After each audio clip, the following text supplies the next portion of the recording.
சுப்ஹானல்லாஹ். அல் யௌம நுனஜ்ஜீக பிபதனிக லிதகூன லிமன் ஹல்ஃபக ஆயா. உன் பின்னால் உள்ளவர்களுக்கு பாதுகாப்பாக, அதாவது ஆதாரமாக உனது உடலை நாம் காப்பாற்றுவோம். யாரை பார்த்து அல்லாஹ் தஆலா சொன்னா? ஃபிரௌனை பார்த்து. அப்படித்தானே?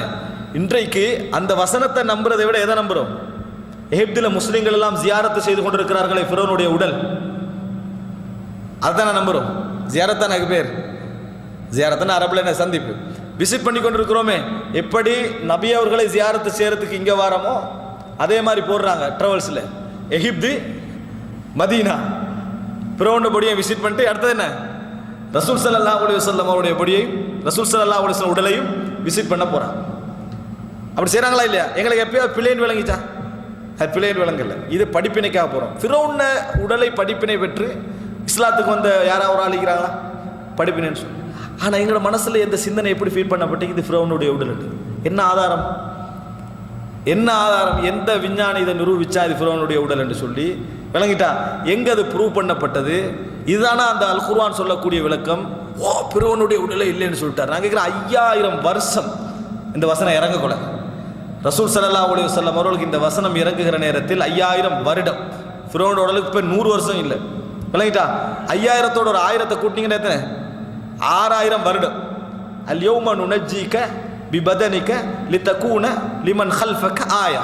உனக்கு பின்னால் உள்ளவருக்கு அத்தாட்சியாக நான் உன்னோட உடம்பை பாதுகாப்போம்டா, உடனே மறுமை நாள் வரைக்கும் பாதுகாப்போம். நம்மளா உண்டேட் பண்ணி விளங்கிட்டான்.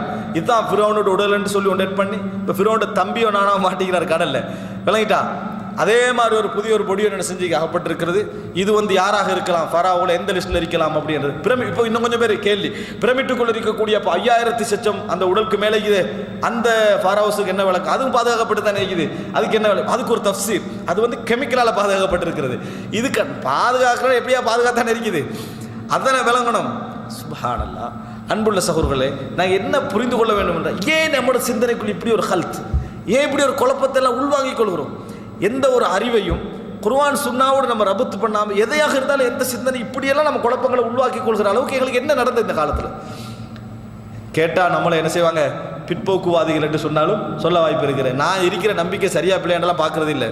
யாராவது நம்ம நம்பினோட எதிர்த்தா பிற்போக்குவாதம் என்று படித்து நினைக்கக்கூடியவர்கள் சொல்லுவார்கள். அன்புள்ள சகோதரர்களே, அதனால தான் இது நம்ம பொதுமக்களில் அதிகமானவர்களும் குறிப்பிட்ட சில அறிஞர்கள் தான் நம்பிக்கொண்டிருக்கிறார்கள்.